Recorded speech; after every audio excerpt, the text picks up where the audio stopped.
going to configure our virtual machines on Azure, right? A VM1, and then web service, right? Yesterday, which I talked, IaaS services, which I'm going to configure on that IaaS service on VM1. Then later on, I'm going to configure the DNS on that virtual machine so that that VM can act as a DNS over there and take that lookup from other services on that, right? Then again, I'm going to configure another VM2, and then what I'm going to say on that VM, I'll be accessing that web service which I configured on VM1. Don't worry if it seems to be high level, we'll be jumping out later. Yeah, web service of VM1, right? Then we'll create the private DNS zone to understand the concept of private DNS there. And if our time permits, we'll go on the L3, L4 load balancer, and then L7 load balancer there. So before that, right, if I'll talk you, if I'll say that cloud computing, right? If I'll say that cloud computing here, let me open that. So when I say, right, cloud computing, why we guys are moving, why this organization, right? Every organization frequently moving to cloud computing there. Yeah. So what I'm saying it here, right? Why cloud computing, right? Why everyone in this, like in that IT world is moving to the cloud? Why I mean, they have already a solution, right? They can configure their application on the on-prem. Then why then everybody is like now frequent days we are seeing that organization is moving to the cloud, right? Whether it's on AWS or Azure or GCP, and there are some other contenders as well. But these are three major cloud contender in market now.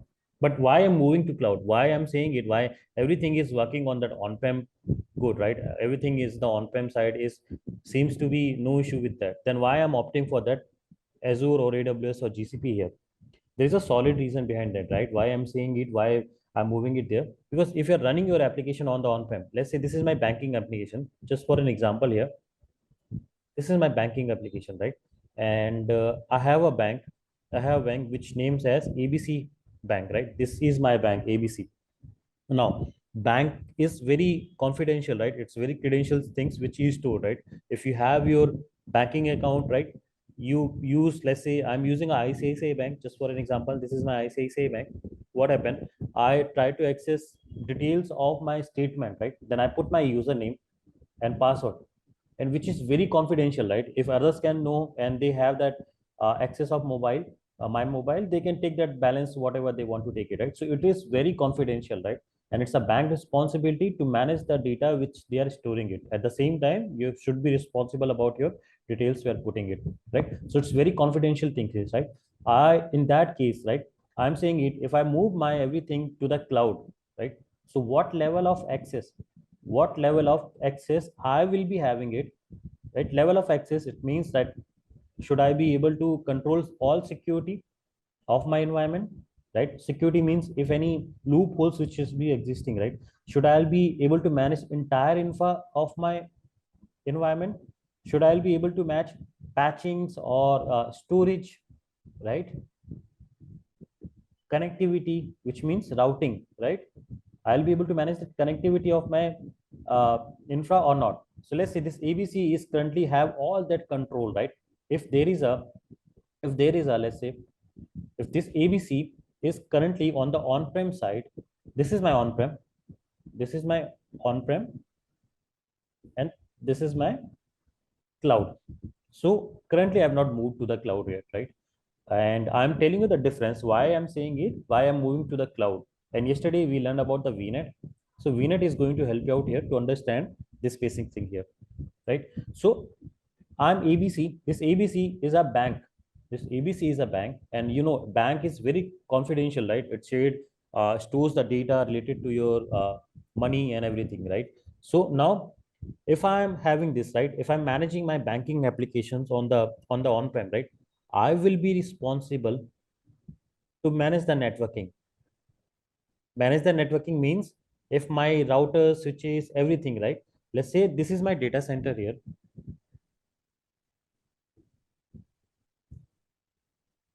I'm just take the example of put the picture here. Let's say this is my data center, right? This is my data center rack. Some of you have already seen that what is data center and what's it. If not, let me tell you that, right? So this data center, right, which exists on that on-prem on your physical environment which you have in your company. So what happened with the data center? You have the different. Hey guys, if you're not speaking, I'll request please go on a mute, right? So what happened with that, right? If you have the data center, if you have that data center at running on the on-prem, you're running your infrastructure on the on-prem, right? You have the different layer of servers on the rack. This is my one rack, and in this rack, what I'll be putting it there, I'll have firewall, right?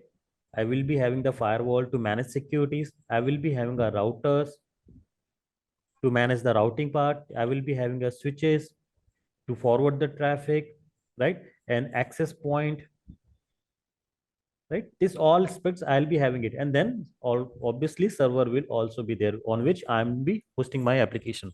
Now currently all these things, right, is on the on-prem, right, is on the on-prem. Then what I need to manage it there, I need to manage that, I need to make sure, right, this temperature of my this racks, right, because this needs a very cool environment, right? If you anything that if they will have some heat, they will see some heat on this infrastructure, they will get burst out, right? They will go and they will become a dead, right?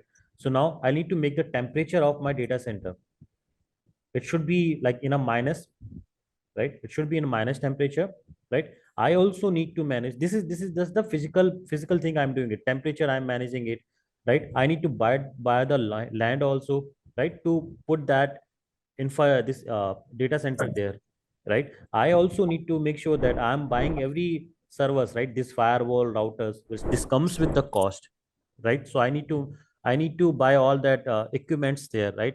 Now what basically happening it here, right? I need to worry about everything, each and every aspect of this data center, whether it's on buying the firewall, buying the routers, switches, access point, server, need to maintain that electricity here, right? And need to, so this is what the physical things I'm doing it, right? If for the firewall, I will be having a firewall person, a firewall admin to manage my firewall, right?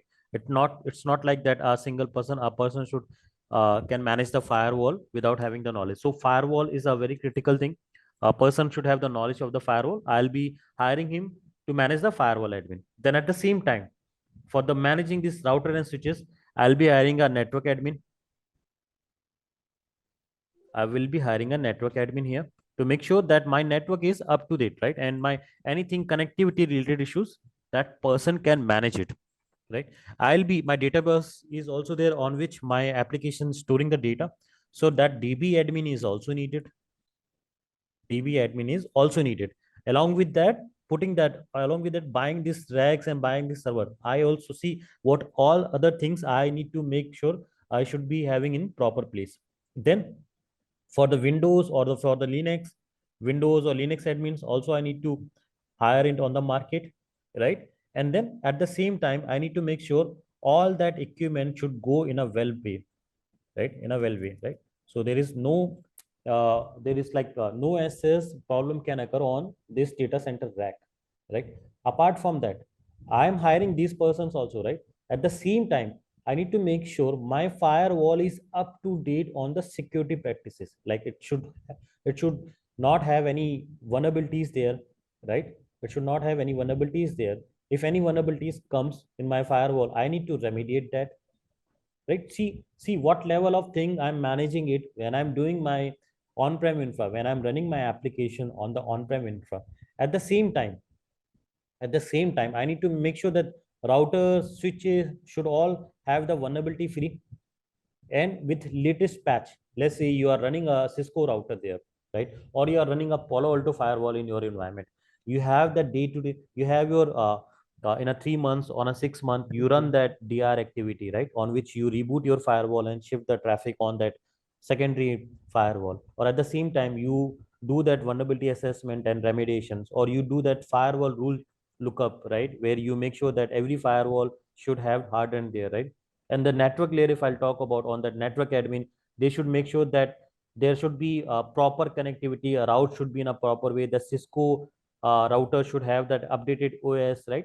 So there are many things. At the DB admin also is making sure that the SQL database or no SQL database should have that proper version running on it, and the query should only be allowed from a designated person. Windows should also make sure that no vulnerabilities comes across, right? So everything is headache of a on-prem. Everything is a headache of the on-prem person, right? To manage all that things here, right? Like the firewalls, everything which I talked about so far. Apart from that, what else am I doing it here? What else I'm doing it here? So just think about to hire a to buy all this thing here, right? To buy all these racks and then setting the data center, setting that infrastructure here. This will comes with the cost. This will comes with the cost. This is the one cost. This is the one thing. And the other thing is I'm buying that, I'm hiring that admins, right? The different admins at each layer. They will also come with the cost, right?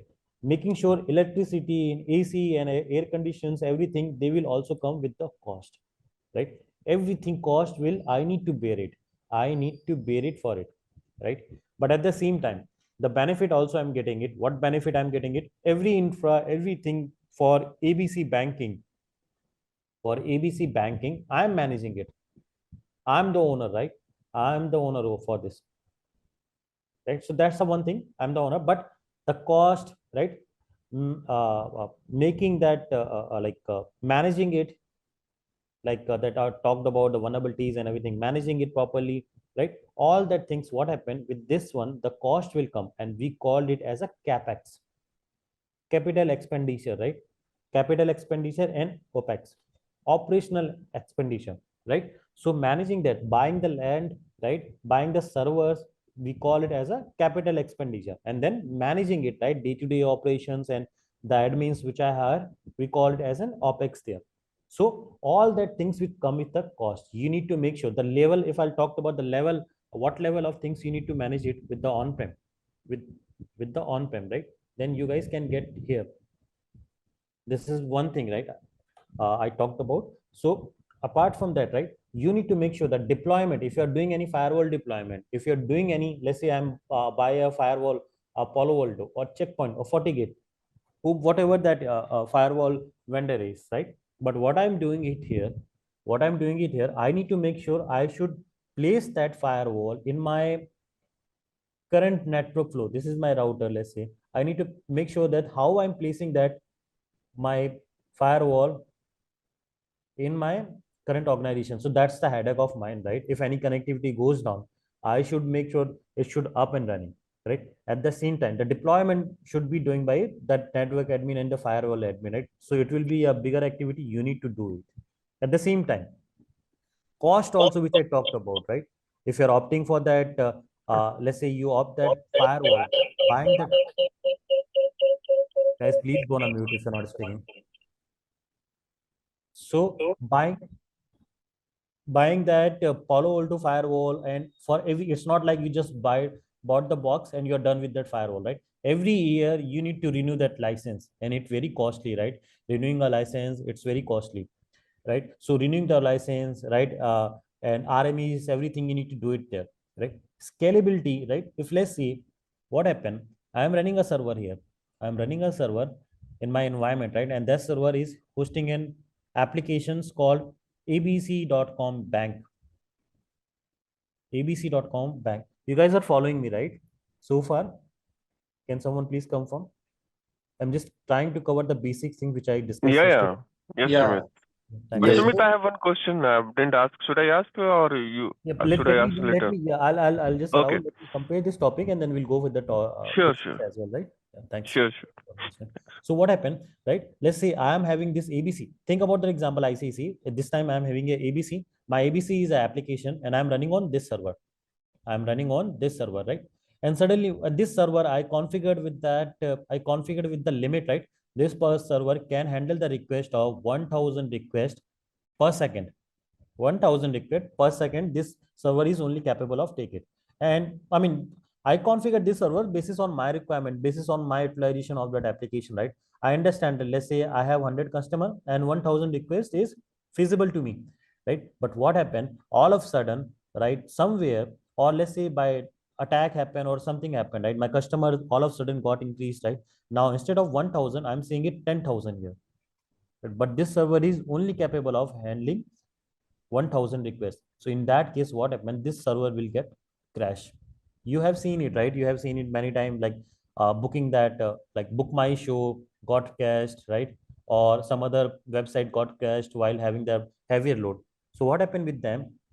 Their application configured with the limited resources, limited thing, right? But now the moving up there, there is an option, right? Or there is obviously an option you can increase that to 10,000 limit, right? But this will take some time, right? To increase that 1,000 to 10,000, there will be some time taken to increase that point from 1,000 to 10,000, right? And during that time you will see what? You will see downtime. You will see downtime there. And that downtime, let's say I have the downtime of 1 hour, and for that 1 hour my entire business is stopped. My business is stopped, it's not working, and I have the loss of revenue. Loss of revenue is occur for me.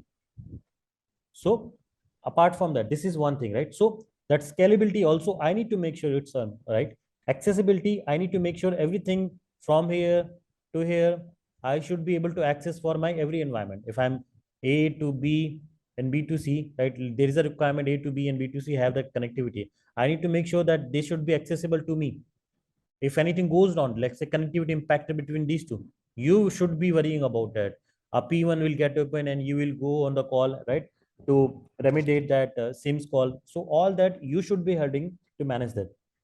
Security, security, which I talked about, right? If any vulnerabilities comes across, right, any posture management you need to make sure, like if any vulnerability is coming across on remediations part, like in the respects of we are talking about networking security. If I'm opting for the firewall, I need to make sure it's vulnerability free, right? It's remediated. Rule review, I should do that rule review every quarter, so every DR activities for my environment should be up and running, right? Not any rule I should be allowing it, right? This is not good to allow any rule there. So all that things on the firewall experts, or whether it's on the network experts, who is taking care of that on-prem person, that on-prem person, making sure he should be doing it, right? Then expertise, you should hire that admin, right? It's not like that person is not having that firewall experience of 1 year or 2 year and you are asking to manage that entire fall in firewall infrastructure. It's not like so, right? So you see that if any opening comes for that firewall, they ask for you should have at least more than 3 years or 4 years or more than that of the exposure. So because that firewall is very critical, right? It's have that ability to stop your entire flow of that network. You just make a rule there and everything goes toss up, right? So that's what, like, everything is firewall is very critical device for any organization. Networking is also there, the router switches, but on the top of the layer the endpoint should be the firewall here. So all that thing you're going to do it on that your on-prem infra, on the on-prem infra. Now what happened with that cloud? What happened with the cloud, right? So cloud is, let me go in my previous slide now. Now what happened with the cloud? Now I move to everything my cloud. Now this is my previously on-prem. On-prem for what? On-prem for my ABC bank. Now, this is my cloud. Let's say I'm going for that Azure cloud or whatever the cloud. This concept remains same for every cloud, right? The basic fundamentals things will remain same for everything, for every cloud.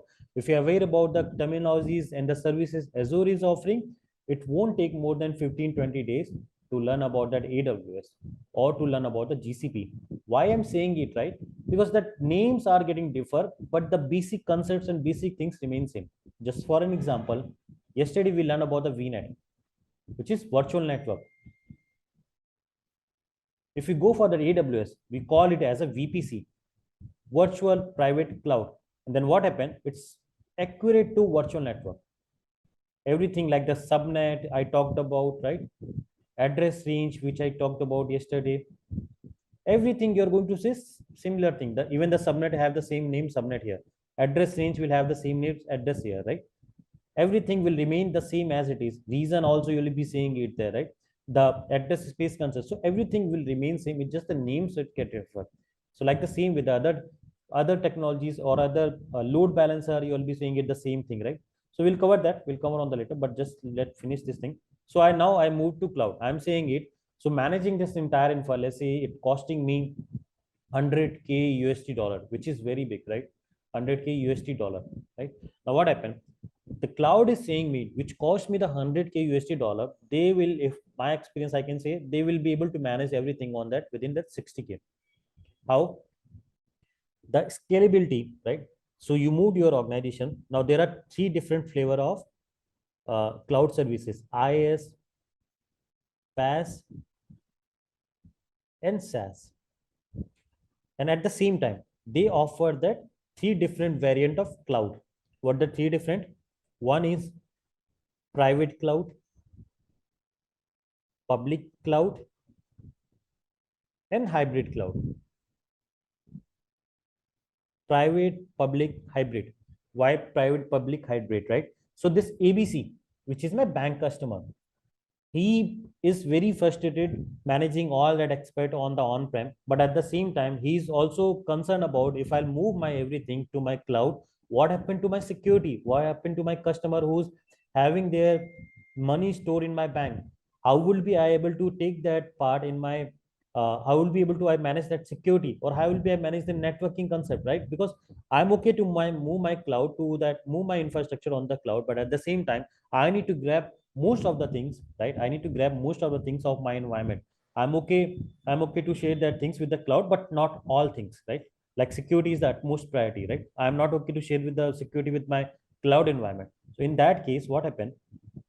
In that case, for that part only, they come with the three different flavor: private, public, and private, hybrid. So private comes with the part, if we want to manage everything related to you only, right?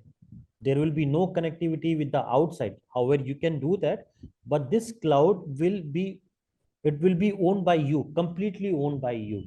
This cloud, private cloud, will be, now this ABC will completely own that cloud, in sense of they can configure their application, they can make the connectivity, right? And they can do everything what they want to do it here, and this should not be exposed to the internet at anyhow. They will have that own connectivity for their private environment, and they can connect your on-prem infra with that cloud environment, right? And with that application also. So this is where you are managing everything. You have your application on the on-prem, you're managing everything on that cloud. We call it as in private. Now what happened with the public? With the public also, it will be, you are using that cloud on the same provider, but at the same time, what happened with the public cloud also, you will have that some of that you can onboard maximum customer, you can onboard minimum maximum customer there. Let's say I have one customer ABC, I have another customer XYZ. So I can onboard my applications, and here I can onboard my ABC also, XYZ also, under a single tenant, under a single tenant, under a single tenant, right? So I'm doing it, I'm managing it, but at the same time, that public cloud is having the flavor of other applications as well, right? Here I was only managing my application with no other flavor, no other are getting impacted here, right? At the hybrid, what happened with the hybrid? Hybrid is the flavor of on-prem and cloud also. So with the on-prem and the cloud, if you are saying it, I need to mix up some of the things, I need to manage some of the things, cloud you manage it, right? I'm okay with that. Then you can go for the hybrid.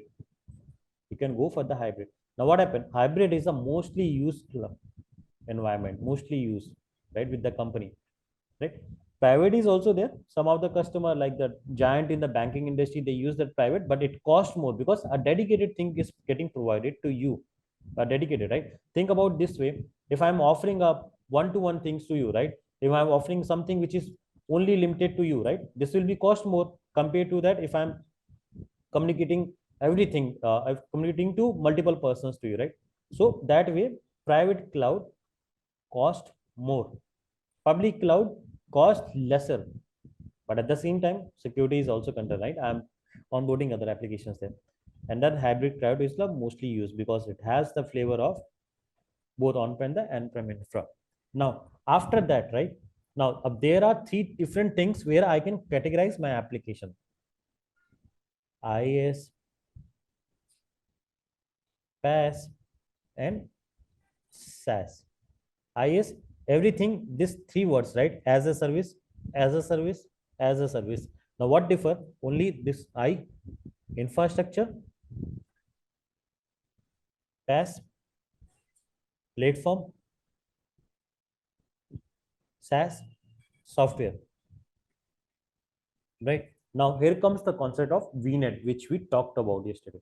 To understand that IaaS service, right? Just think about that. Just nothing to learn more. To think about that infrastructure as a service, where you are going to configure the VNet. If you're configuring a VNet for any services, like if you remember yesterday, I configured a VM and I use that VNet there, right? If I'm configuring application gateway, I need, which we not covered, but I'll tell you, if I'm configuring application where also I need to have that VNet and subnet in place. So where that use of VNet is coming, you can consider that as an infrastructure, right? Infrastructure. The platform where they provide the platform, like the storage account. What happened with the storage account? For an example, storage account, they provide, you create the storage account, right? And you can then after, you don't have to do anything. You can dump any data inside that. You can dump any data inside that, like videos, audios, or any files you want to store it, right? So platform, they are providing it. I'm utilizing it. I'm utilizing it using my data to be stored there. What software is doing, you don't have to worry about anything about the software. Anything, everything about this software is getting managed by your cloud provider. How? Think about that in real scenarios. You have SharePoint, or let's take more granular example. You have that Outlook where you get the mail and everything, right? What happened if Outlook goes down? You don't have to worry about that, right? Microsoft will take that, and they are working on. They should work on that to make it up.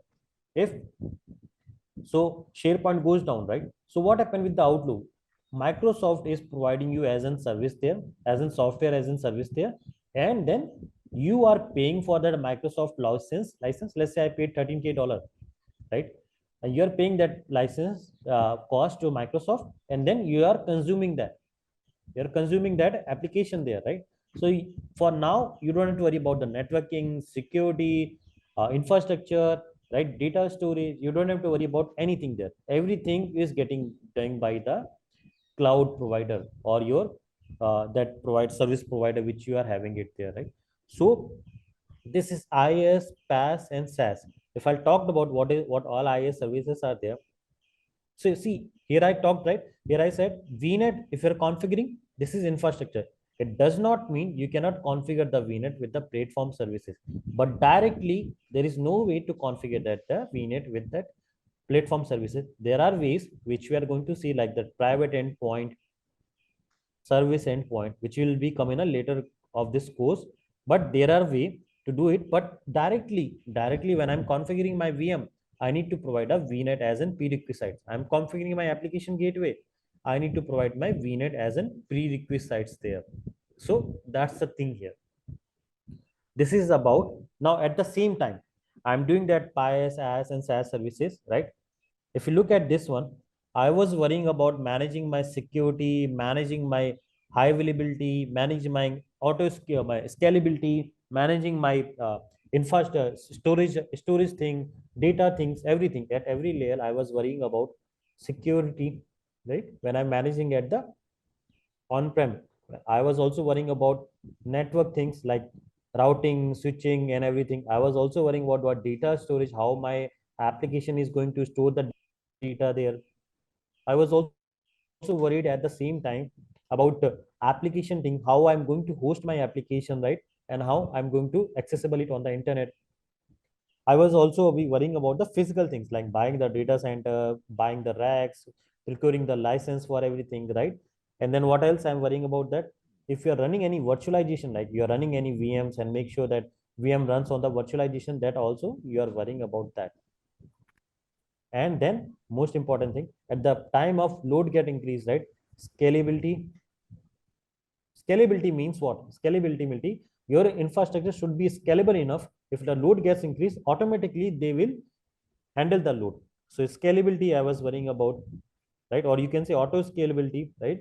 And at the same time, I was also worrying about for what? Scalability, and then yeah, so scalability is there I was worrying about, and managing that entire uh, patches of my environment. All the things I was worrying about when I was on that on-prem. This was the on-prem. Now what happened with the cloud?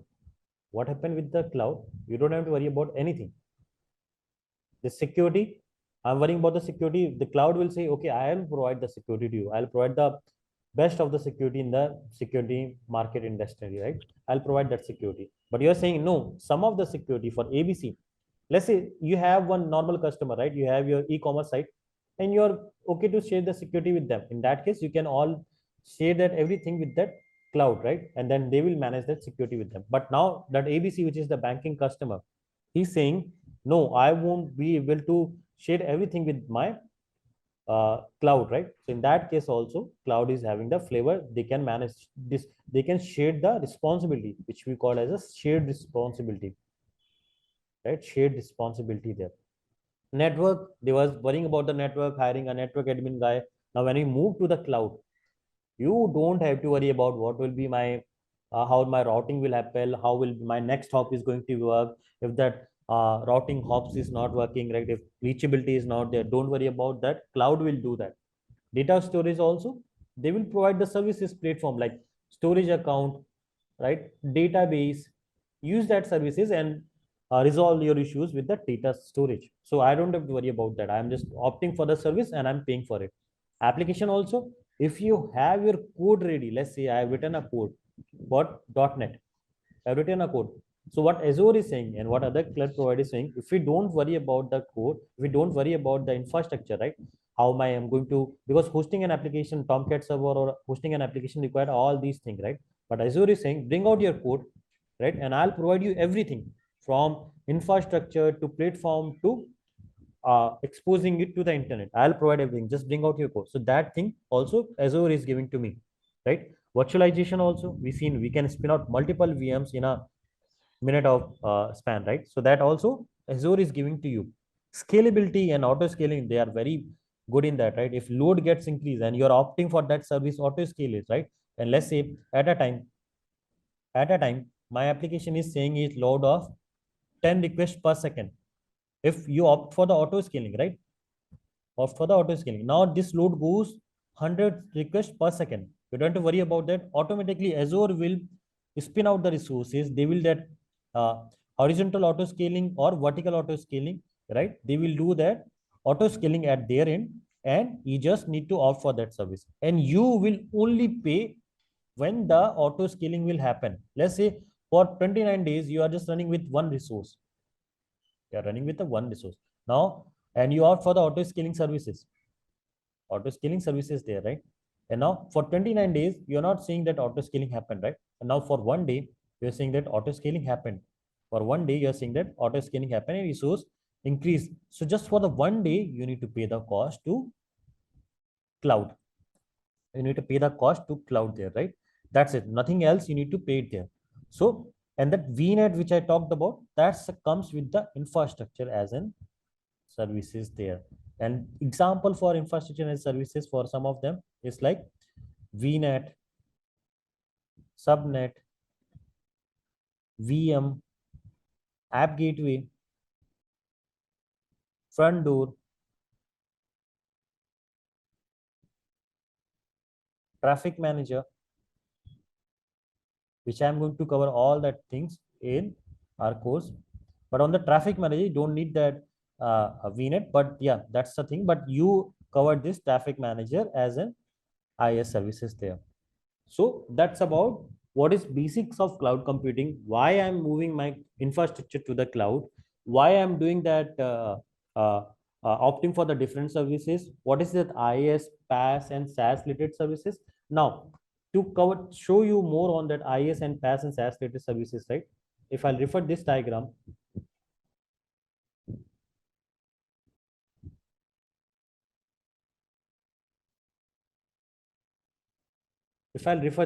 right? Now, what happened if you're using that IS services? This is my IS. Then what you have to do it? Your cloud will manage the storage. Your cloud will manage the networking, that VNet, subnets, everything, right? Your cloud will manage that compute, which is that virtual machines, and then rest of the things you can manage it there. Let's say you configure a virtual machine, right? Now you are managing it, that virtual machine, like not in sense of security, not in sense of networking, right? But configuring that applications. Like yesterday, I configured a IS services, right? So I'm doing that. My cloud is not doing it, but I'm doing that, right? OS related things, if you want to upgrade your OS or degrade that OS, everything you need to worry about that. At the same time, platform, you just worry about data and application there. Data, you bring out the code or bring out, let I am configuring that storage account. So what I'm doing it there, right? My application is storing the data inside that storage account, but rest of the things, my cloud is doing it, not worrying about the storage, security, compute, right? VMs, OS, and runtime related things. Software as a services, if I'm opting for the cloud for Outlook, what happened? I just need to share that I need to buy 13 license, right? And these are my person email ID and everything, right? I just need to give the data and things over there, and rest of the things my cloud is going to work on that part. So this is about what is basics of cloud, why I'm saying it moving to cloud, reason behind that moving to cloud, right? And then uh, complexity managing things in on-prem infra, right? And then what next? I told you like different flavor of cloud, hybrid, private, public, hybrid, and then IaaS, PaaS, and SaaS related services there, right? And then each and every level, what are the complexity I'm saving it with, and why the mainly infrastructure nowadays is moving to cloud. And now after that, like let's say you move your infrastructure to the cloud. It's not like that after moving to the cloud, you're not seeing that complexity. Nowadays, what happened? Organization seeing a increase in the cost, increase in the cost. So manage that cost, right? You run that cost optimization activity, which we'll see it later on. Once you're aware about that, what is the cost and everything, and how that cost comes here, right? So that's about more on that basics things. And also at the same time, right, I am not doing it scalability, which means auto scalability. My cloud is doing it. I don't have to worry about high availability also. My cloud is making managing that high availability. How? If you remember yesterday, right, we talked about that availability sets and availability zone. There I told you, right, if my VM goes down, then what Azure is giving to me, they are giving me a update domain and fault domain, right? My replica will get created in different racks of that. This is my racks, right? If my within the one data center, right, this is my data center in east US which is running, right? East US data center is running, and my VM one is here. What happened if all of a sudden Microsoft roll out some update to this rack? Now this rack is not accessible, so now my application goes down. No. What happened if you have that update domain, right? That update domain, it's a concept of AZ-900. If you have that update domain in place, what Azure will do, it will create a replica of your VM into a different racks, like the same way, right? Which you seen it here. If in that on this diagram, right? You have the racks. Like this is one of my rack. This is my second rack. This way, you have your racks on your where on your on-prem infra, right? Let me copy that on your on-prem infra. The similarly, right? You when you deploy anything on that Azure cloud, they will create a underlying physical infrastructure at their data center. At their data center, it's not like everything is happening in air, right? They will create a underlying infrastructure on their data center. So this is my east data center where my VM is currently running. Where my VM is currently running, right? And now this is one data center here, and this they roll out that update. Then they will have the replica. They will have your exact replica of your VM into a different racks within one data center, right? And if any fault happened, if let's say electricity stopped or power stopped to this rack, then also what happened? Your VM will accessible to you via different rack which is available. So this is inside the one data center. So by that way, they are managing that availability of your VM. But what happened if this entire East US data center down, right? In that case, the concepts of availability zones comes. Availability zones come. Like the way I'm doing it within one data center, right? With the availability zone, it's a collection of availability set. So the same thing which I'm doing it in one center, I'm doing it into another data center also. If this is goes down, I'm doing it into another data center also. So that availability, high availability, auto scaling, scalability, right? Everything my cloud is managing for me. Now you guys can ask me question if any question you have it so far on this topic. Otherwise, we'll move further. Sumit, I have only one question regarding this Please go. hybrid. So, suppose we have customer which is hosted on the Azure, but their firewall is Palo Alto checkpoint. So, is it a come under hybrid or how it is? Because they are not using the Azure firewall. No, so it depends, right? There are different ways of. Okay. Okay, let me tell you one thing, right? What you think if I'm opting for my cloud, right? If I'm doing my cloud, Yeah. but at the same time I'm going for that Azure cloud, or sorry, I'm opting for my environment on the Azure cloud, right? But now for Mm-hmm. perimeter security, I'm opting for the checkpoint or either for the Palo Alto, not with that Azure cloud, right? So then what happened in Yeah. that case? Are you think that it's a hybrid cloud or uh, public cloud or private cloud? No, I think it's a hybrid cloud because the firewall is connected via the different interfaces to this their environment. Okay. So that is it because it's not hosted So on this I'll tell you, right? Azure. Okay, sure. I'll tell you on that, right? What happened? If let's say you have your everything managing inside your cloud, right? You have everything managed your cloud. Now, questions comes. I have my Palo Alto firewall, which I need to manage, or checkpoint firewall, I need to manage with my cloud, right? So there are two different way, right? What happened currently? If you're managing it on the on-prem, you buy a box, you configure Yeah. firewall rules, everything inside that, right? And then Yes. make it plug in inside your organization, right? With the routers and Yeah. with the internet, right? Yeah. With Azure, what happened? If you're opting for Palo Alto, checkpoint, and everything, right? You have, let me show you that. You have a by default template in that, a VM template on that marketplace. Mm. Let me show you that. So on that marketplace, right? If you go search for that checkpoint or search for that Palo Alto, right? And then they will provide you the cloud and then license cost, right? They will include that license cost with your invoice that is generating it, right? So what happened if I'll go in the marketplace? Let me show you that. So this is the again my things are deployed in the now. If you see that interface, right? You say that with the VMs on the firewall, you see one external interface, one internal Yeah. interface, one DMZ interface, right? Now what happened? Mm. Now think about this is not my box here. I'm not having the box, but I opt for this template. Let me show you that. I opt for this template here. So checkpoint call we called checkpoint as a cloud guard here. I add for this checkpoint cloud guard networking, right? So I add for Okay. this services here, this firewall, right? So as soon as I'm creating it, so what happens? See all that, right? Gateway load balancer, high availability, skill set, management server, everything it will give it to me. If I'll create that security management server, right? So this is going to be hosted on what? This is going to be hosted on a virtual machine. Like that yesterday we Yeah. seen that virtual machine, right? This Yeah. Correct. firewall is going to be hosted on that virtual machine. And now on that virtual machine, you've seen that there was one NIC which I talked about, right? So Yes. that Yes. NIC will have that on here. So like the way you're saying it, that external, Mm. internal, or firewall, right? On that on-prem, you will have that NIC on that VM. You can create another NIC for internal, right? You can create another NIC for your DMZ. Now again, things are completely hosted on your cloud. Cloud. Okay. Okay, yeah, sure. Any further questions, or should we move forward? Yeah, No. so No. I'm good. Thank you. Thank you. yeah, Sumit. So, in my environment, we have the servers also, and we have this one, uh, this checkpoint firewall also in the cloud. So, how In the will cloud. on the single VM all the servers and this checkpoint will be deployed, or in No, different VM? no. So checkpoint, right? For if you're deploying checkpoint or firewall, any fire perimeter security firewall, they need a dedicated.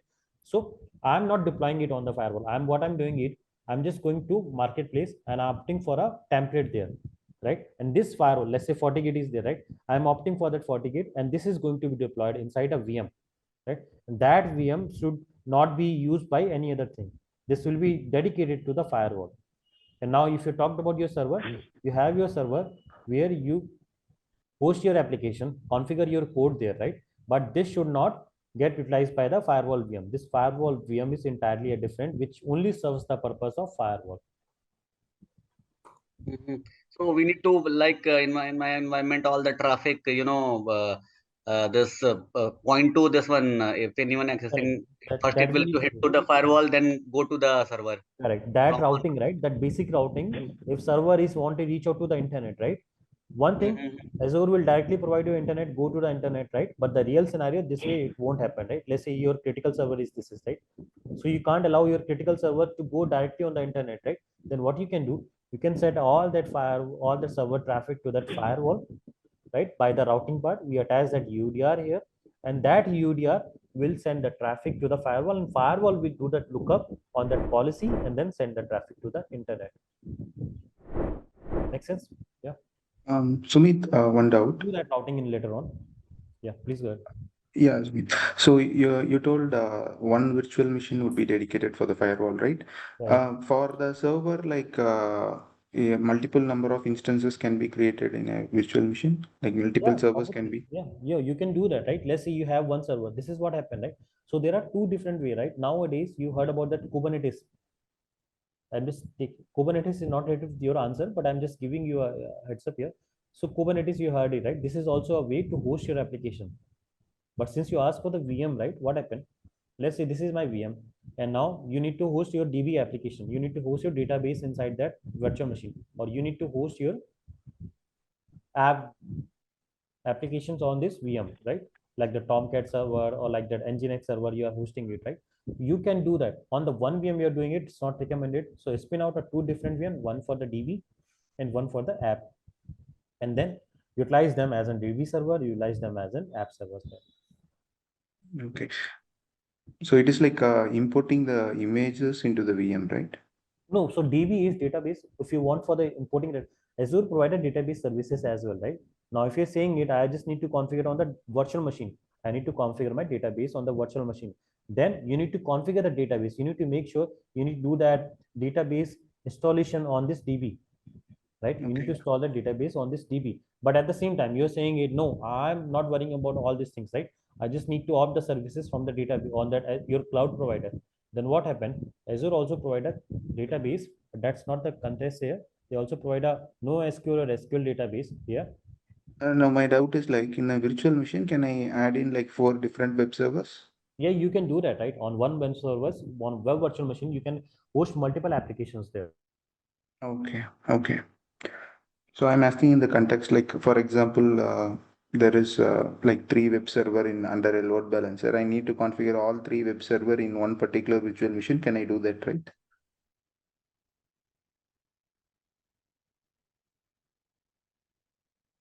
Hello. Hello, Sunil. I think we lost him. I Yeah. think we lost. You guys can. Yeah, now I can hear you. Now Yeah, we no, can hear you. yeah, just a like very Hello? Can you guys hear me? Hello? Yeah, Sunil. Yeah, Okay. So that's what I was saying it, right? Let me share my screen. yeah, So let me know if you see my screen, right? yeah. You guys can see my screen, right? No? Yes, Yeah. yes. Okay. So Like- that's what like we always saying it, right? So you can host multiple application, right? Multiple application. You have one VM there, right? You have one VM. Inside that, you can host 15 website or 16 website or 16 web server. You can host multiple web server inside one virtual Okay, machine. okay. Okay, so we good? Yeah. Sumit, One thing like Guys, I'll request if you're not speaking, please go on a mute because this disturbs the class, right? Thanks. Thank you. Sumit, I have Yeah. one question. Yeah, please go ahead. So when you say like spinning out the VM, what exactly it means? Spinning out a VM. I mean, yesterday if you seen there, right? Spinning out creation of a VM. Okay. Does it make sense, right? Creation of a VM. I'm saying I'm saying it's spinning, but a creation of a VM is like creation of a VM. When I say spinning of a VM. Okay. And Smith, until unless Mm-hmm. update domain goes down, availability zone will not work, right? I'm sorry, say it again, please. Until unless update domain goes down, so availability zone will not work, right? So No, if we it will- create update domain in the US, East Correct. US. Right. So what I was saying is, right, this is my update domain, right? Update domain and fault domain, right? Mhm. Just the one. So there is not only one possibilities, right? They are only rolling out your updates, right, on the Microsoft base. So update domain will only come in a picture when any updates happen to your server, right? But the fault domain, if any disaster happen or this data center not accessible, right, then availability zone will come in a picture. It's like for any scenarios, let's say for whatever reason this entire data center is not accessible to me for any reason, right? XYZ, tornado comes, earthquake comes, tsunamis come, right? For any reason, this is not accessible. Then this other part, which is I have it in a West US, like say zone pairing, I have it West US. This West US will work for me and make my data available to me. Okay, if the person is in India, so there is a availability zone in India, so he will connect to US, right? If the So- file domain in US. Correct. So that part also we are going to cover, but just to ask you a question, right? Azure comes with the concepts of zone pairing. Azure Okay. comes with the concept of zone pairing. What happened with the zone pairing, right? If you have your data in central India, so nearest data, nearest zone will pair with you. Central India, right? Then you will see that you will see that zone pairing with South India, because this is near to you, right? But if Yes. South India is also goes down, you will have the other pair. You have your East US, you will go to West US. You have your North Europe, similarly, you'll go to Central Europe, or this way they have the zone pairing concept. They pair the zone with each other. So if you opt for Gotcha. the availability service, they will direct you there and there. Yeah. And one more question, like in a private cloud, so we can directly purchase bare metal from the cloud environment. Everything will remain same. It just everything private cloud is dedicated to you. If the way I'm managing it here, right? I am going to manage it there as well, but this will only applicable to me only. Okay, so will it be there scalable for the private cloud? Yeah, everything, every services will be there, right? So let's say currently I'm giving that services to 200 customer. Now I'm only giving to you. Every services of mine will be applicable Oh, to you. All services. we are the only dedicated customer, right? Right, a I would be. dedicated customer from the Azure to cloud to your ABC. You are dedicated, right? But you need to pay the cost. The higher, so I'm providing one-to-one services to you, right? The one-to-one services to you for that services for under your tenant.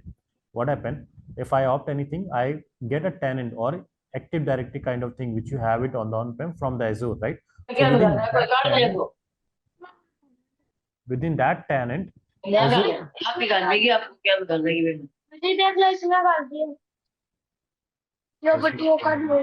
रहने दे तू और सारो वेड़न दो Honda दे दो Muskan, if you're not speaking, please go on a mute. So that way, right? A dedicated services is going to provide to you. I'm sorry for that. Dedicated services is going to happen to you, right? A dedicated one. That cost is also you need to pay, right? All that services you ask, like that scalability, auto scaling, high availability, everything will remain same to you, but you will get a one-to-one privilege on there. So in the public cloud, it would be shared customer, right? Yeah, Like it will be shared customer, right? any one kind of an example, how it is like a private one would be for a dedicated customer and a shared customer. What would be the difference? Because we would be paying high, right? Like private customer. So what happened with the private cloud, right? You will be only onboarded inside one tenant, right? But with the public cloud, so what? Let's say I have a customer in my organization, right? Let's say I have a customer ABC. I'm a cloud provider, right? So what happened? Azure provide the cloud provider services to their different CSP. So I am a cloud provider, right? So this is my Microsoft. Think about that. This is my Microsoft, right? Now Microsoft has given me a license. Microsoft has given me a license. Go and give my cloud provider services to ABC, right? So the man in the middle will call as a CSP, cloud service provider. The man in the middle will call the cloud service provider here, and then they will, all that services is the Microsoft one, right? The services managing it, deploying it, and then giving that invoice to that ABC is done by your CSP here. Now this what happened, this CSP can onboard multiple applications, multiple customers to there, right? Now they onboarded ABC, they can onboard XYZ also, they can onboard DEF, right? So they can onboard multiple I can say multiple customers into their resources. So it what happened, it's a same cloud, one cloud on which I am onboarding to my different customer. Now what happened with this one, you will be having a shared resource, since you are already have one cloud and you are onboarding multiple resources, right? So you will share the shared resource. What shared resource I'm saying it here, right? you will be having a same physical, you will be having same physical infrastructure that will be sharing to that particular person or particular customer, right? And hardware related things, like any software related things, you will be only sharing with them, right? So think about this one. I am configuring a one virtual machine for ABC. I configure for one virtual machine for DEF, right? So all that, right, is going to be deployed inside that Microsoft underlying infrastructure. So the same under the same tenant, under only one tenant, right? They are going to deploy under one rack. And now let's say you only opt for the one cloud availability set, right? So they are going to deploy inside there. So it's a shared things. Just think about it way. If you are using that public cloud, you are using a shared resources. They're using a shared resources which will be getting used by all that customer which you onboarded there. And this is cloud service provider. I can say, if you do you know managed services? You guys know managed services?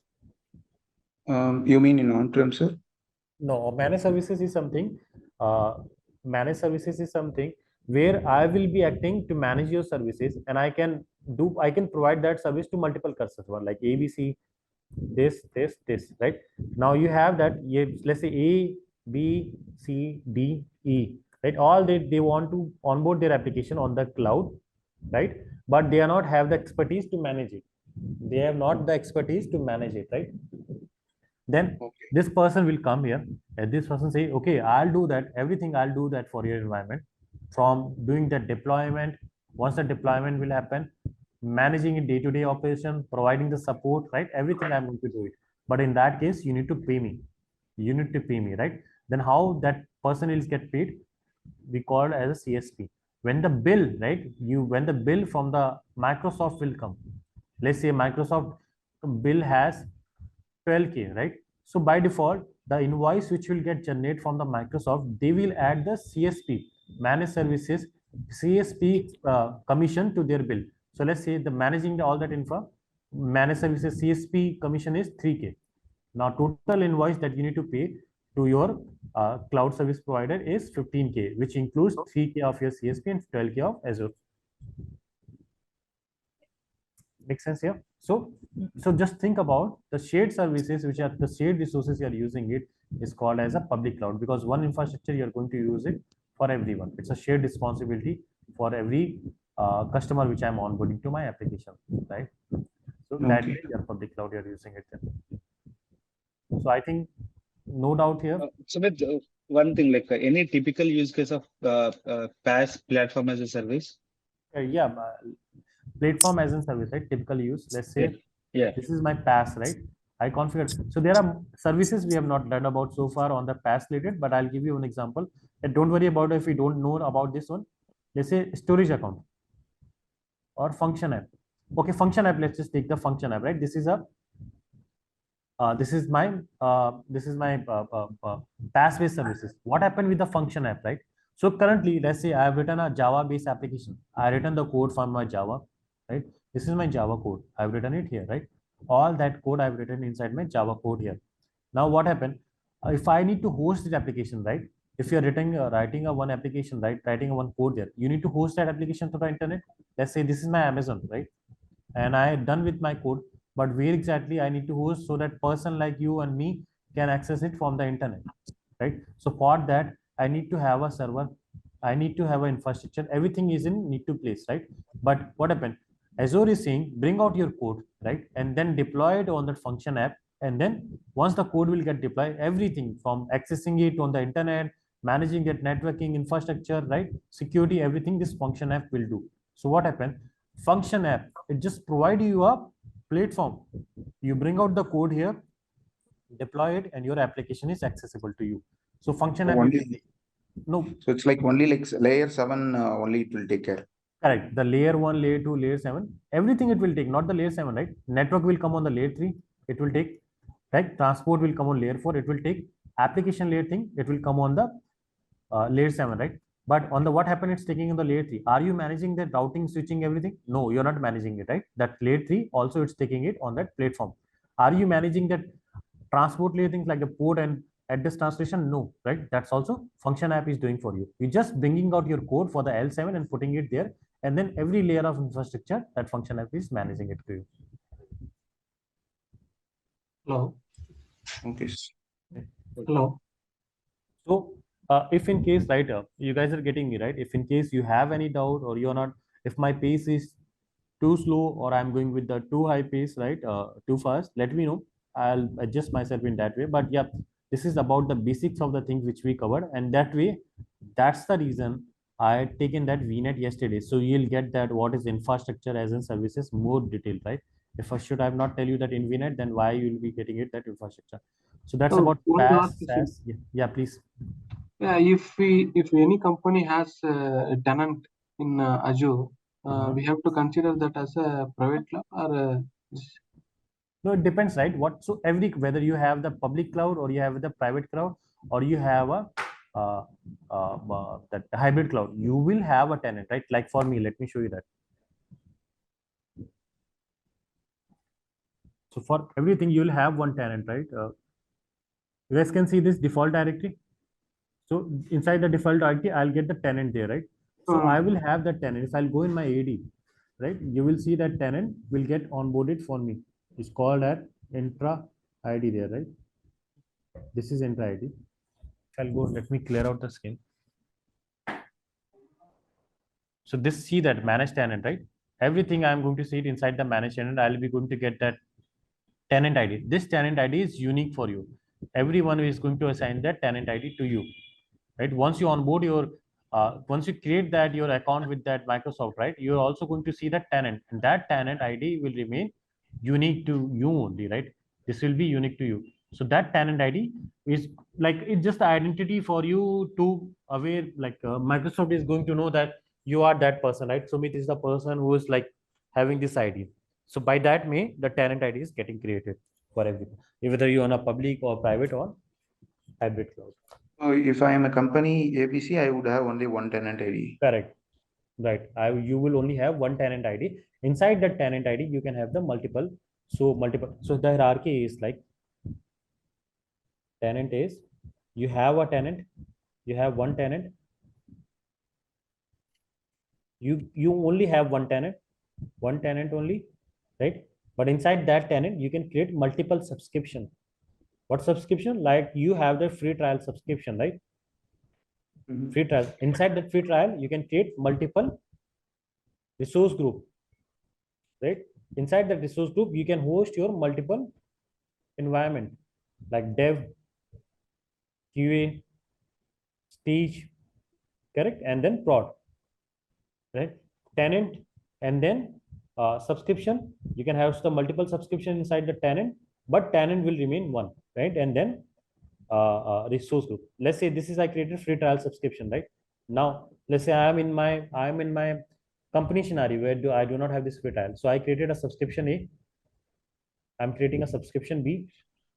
I'm creating a subscription C, right? So what happened? A, I can host different environment. B, I can host my different dev, QA, and stage. C, I can host my different dev, QA, and stage here, right? So this way I can host multiple, but tenant will always remain only one. So if a company acquires another company, A company acquire B company, will there any possibility to merge the tenant or only That subscription? You need to do that. So that migration part is a different, but you need to do that merging, or you need to onboard your on-prem resources to your cloud. Azure provide you, or Azure also provide you migrating from one tenant to other tenant. So in that case, you own that company. You did that migration, right? You own that company. You need to migrate that tenant with that Azure, your existing tenant. So migration of one tenant to another tenant is possible at every time. So that you can do it from migrating from one. Let's say you have that ABC tenant ID, right? Now you can migrate it to XYZ. So that migration we can do it, but that's entirely a different thing, which But, I'm not think I'm going to cover. Yeah, but you can do that. This is And resource possible. group to, yeah, this is possible. And resource group to resource group migration is also possible. So let's say you have a ABC resource group, right? Inside that ABC, you have multiple resources like VNet. We just only talked about VNet, VNet, VM, and everything, right? We have it. Now you have another resource group, RG2. So you can entirely move your resource group to RG2, so that all the resources which you have it there, right? You That need to, RC2 is in the XY company is possible or no, so for, it depends, like, so what you're having. So I'm just hoping that This is my ABC. I'm currently having ABC. You have one tenant inside that one resource group, right? You can move to different, like let's say this is one dev and this is QA, right? So I can move entire resource of the dev to QA. Okay. Within the tenant resource Correct. groups can Within be the tenant, exactly. Within the okay. tenant, the resource group movement is possible. Sumit, let's say I have two tenants. Okay, so how can we enable a connectivity between them? Is it possible? So in that case, you need to tenant connectivity. You need to set up so two different tenants, say two different accounts for your Azure, right? So Yes. then you need to go for that connectivity of IPSec and all that. First, you need to create the VPN gateway, and then you need to make sure in the because two tenant, right? Let's Yes. say two tenant. This is my one tenant, right? And this is for the Sumit name, right? And this is my another tenant. This is what ABC name. Now what happened? You want to connect with all the both of them, right? Then there is, I mean, these both are existing on the public, right? This should have another different infrastructure. They should have the different infrastructure. Now the requirement is to connect with them, right? You can't do that, right? You cannot, because that these two are the different. Just think about, this is my account and this is your free trial account. Now if I want to connect your account with my free trial account, how can I do that? Then I need to have some kind of connectivity over the internet. For that, I'm going to deploy a VPN gateway. I'm deploying a VPN gateway, and then my traffic will come on the VPN gateway. VPN gateway here, and VPN gateway here. They will agree on that point, mutual associations, and then the traffic can send out from there to there. Yes, so I was thinking like, is there any way like to use the Microsoft backbone to connect to this two tenant, because both are hosted in Azure only, right? There are options to opt for the Microsoft backbone network as well. There is an express route circuit which they provide, right? Express route circuit which that route the entire traffic on the Microsoft backbone network. You don't have to even go in the public, but that's very expensive service. Which see that like in the AWS, I use a direct connect, right? The same is express route. You can opt for the express route circuit, but this is very expensive. I mean, it's a most experienced service in Azure cloud, right? But what company do, they off, so if they do not have the budget issue, right? It's not directly you suggest. If you like, let's say you are managing your infrastructure, right, and the requirement come to manage one tenant to the other tenant, right? How you are going to do that, right? You cannot directly suggest them with the express route. You can keep that an optional and say that this is that cost part you're going to see. And the other option which we'll be having as in VPN connectivity. I can connect a VPN connectivity from my firewall to firewall. That will see it, but the express route is going to offer you more better bandwidth from 10 MB to 10 gigs of bandwidth. This offer you, right? And dedicated circuit on the Microsoft backbone network. Yeah, but this express route is only used to connect tenants, sir. This express route used to connect the tenants also. This express route used to connect the on-prem infra. Let's say you have on-prem and you have the cloud. You have that on-prem and you have the cloud. And that express route circuit, what you want to you connect to express route with the on-prem, right? All that services on the on-prem you want to manage with the express route. And you are saying the same time you have the requirement. You should not move your infrastructure on the cloud. You should not move your traffic on the public, on the internet. When I say public, on the internet, right? Okay. Then this entire dedicated circuit with layout from the express route to your ISP. ISP ASN number is there, right? This is very high concept. ASN number is still there. With your ISP, ASN, different ASN will get laid out, and that entire traffic will get flow on this circuit. This circuit, and that too encrypted and with the speed of 10 MB to 10 gigs, right? So you can see that how fast and reliable this communication, redundancy, availability, everything is cloud is going to manage your express route circuit, but you need to pay for it. Okay, any further doubt or should we move to... Sumit, I have one question. Yeah, please go ahead. If we connect both the tenant, it will work as a parent-child relationship, or it will be on the same with the same privilege? So it depends, right? The tenant, if we are having it, right? If you're having the two different tenant, right? So one tenant is there in my cloud, and one tenant is there. If you have that MSP, CSP in place in between there, right? So that CSP can opt for the different tenant, because this is a cloud service provided to the multiple customer here, right? So for that case, what you can do, you can have one tenant as in parent one, which we call it as a, and the global admin will come in a picture to manage that entire one parent tenant, and then these are the tenant which will be there, call it as a child tenant there. So this way you can manage the parent and the child tenant. Okay, so now I think I answered your question. Now let's move to next topic here. Okay, Any further questions, or I'm just moving to next topic Yes, here, guys? so Sumit, I have one question. So, like in my infra, like in a cloud, we have this Azure load balancer, Azure WAF. So it is where it is hosted, like over the VM or No, so I'll cover you that. We have not covered that, right? Load balancer and everything. okay. The load balancer, that but VM, they load balancer and app gateway, right? The load balancer, just to give you a one-line answer here, load balancer and the app gateway, they use the compute services. They use the compute services, right? That compute services again hosted on that VM, but directly they are not using that VM services there, right? But yeah, so you can say that they use that compute services, they deployed on that compute services there. Okay, now yeah, let's we have WAF also, Azure WAF. yeah, Azure WAF is on that Azure WAF, right? We call it as a Azure WAF we attach with the application gateway. I'm going to cover that. Don't worry about that. I'm going to cover that app Azure WAF attached to the application gateway, or Azure WAF can attach to your front door as well. Right. So what happened? Like the way you create that WAF policies, right? We create that WAF policies, web application firewall, right? And it prevent me with the OASP attack, open web attack, right? And then I'm going to attach that web policy to my application gateway, or I can attach this web to my front door as well. I'm going to cover that, then it's make more sense because it's a high level topic which Sumit, like one last question. Okay, so suppose we are using the private cloud, so there is a zone availability also configured by default, correct? Sorry, say it again. Suppose we are using the private cloud, okay, and there is a zone availability also by default configured, correct? Yeah, zone availability by default configured on the private cloud, but if you're opting for the shared cloud and then that public cloud, you need to select for that compute resources, you need to select that zone, you need to select for the zone availability for the compute resources of yours, so that high availability and then zone availability will come in a picture automatically with them.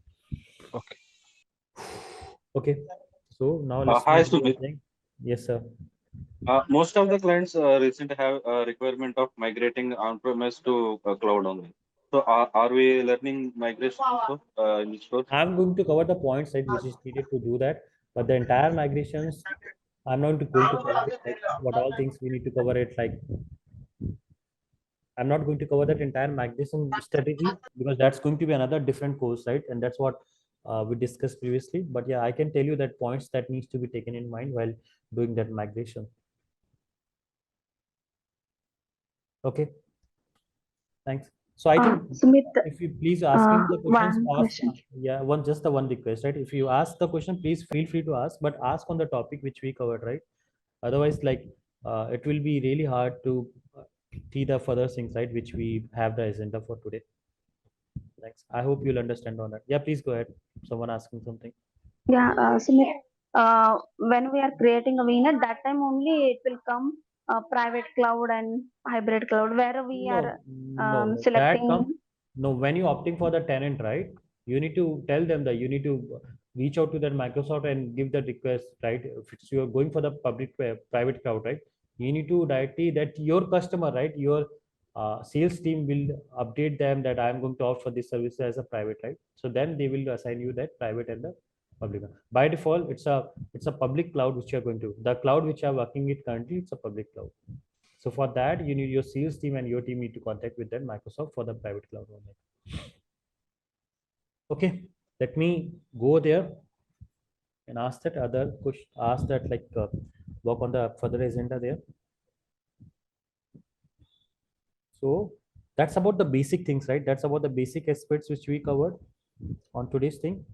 So this thing, right, which we talked about, like on the on-prem thing, what you need to manage, and on the on-prem side, you need to manage that.